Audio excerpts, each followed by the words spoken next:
I became passionate about ethics fairly early in my career as I discovered that I found myself in an unethical situation when I was 4 months into my career. That fueled me to look at how I make decisions and what I do with those decisions. And then as I progressed in my career and took on more and more leadership responsibilities, I realized that as leaders, we have the responsibility for making decisions that positively impact the whole and not just being concerned about our own impact. You know, there's several examples of decisions that companies or leaders in companies have made from a negative standpoint or poor ethical decisions. And oftentimes they center around the pursuit of either recognition or the pursuit of higher revenue returns or what have you.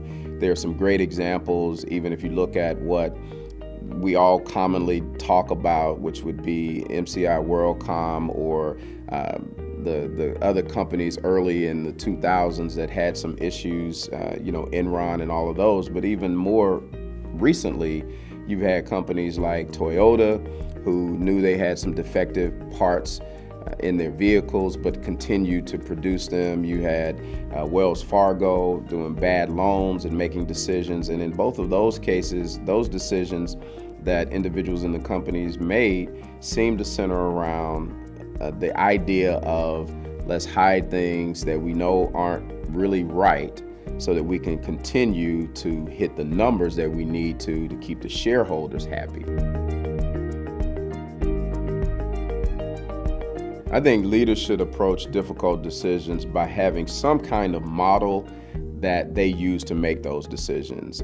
I use a model where I make sure I recognize the issue, recognize the problem, then I try to analyze all the facts. I make sure that I look at and investigate all the possible solutions and then make a decision that I think is the best for the whole. Not, again, just what's best for me, but considering all the stakeholders and how it impacts everybody. And I try to make the decision that is the best one for all of us involved. And I think leaders should all have some type of process like that when making difficult decisions, and how we utilize that process is what will help us be successful. People often think that ethics is something that can't be taught, and so there's some things that are innate in us, knowing what's right and wrong at a very basic and core level. There are other things that we get exposure to and we learn what's right and wrong. And so can ethics be taught, or are they instinctive? I think there's a combination of both. What I believe, though, is that what we can do is we can equip people with the ability and the tools they need to make decisions. And if we make the right decisions, then we have the chance of being more ethical than if we make bad decisions. The decision-making model that I presented is one that we call the RAISE model, which is the RAISE model for ethical leadership. I developed it about 4 years ago, and we use it in a lot of things that we do when we're talking about ethics and leadership.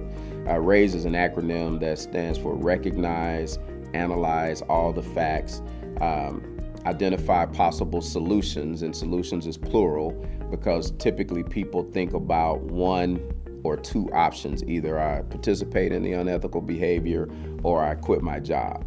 And we say that there are multiple solutions out there typically that you can engage in. So recognize, analyze all the facts, identify possible solutions, and then select the best course of action is the S. And then finally, E is execute. I really want people to understand the impact of their decisions. And so when I talk about sustainable leadership, I'm literally talking about leading in a way to where you understand the implications and the impact of your decisions as a leader, whether that's a leader in a career, whether that's a leader at home, wherever it is. But when you understand the impact of your decisions and you make decisions that you are confident that you have considered how everyone else is impacted, then that's truly sustainable leadership.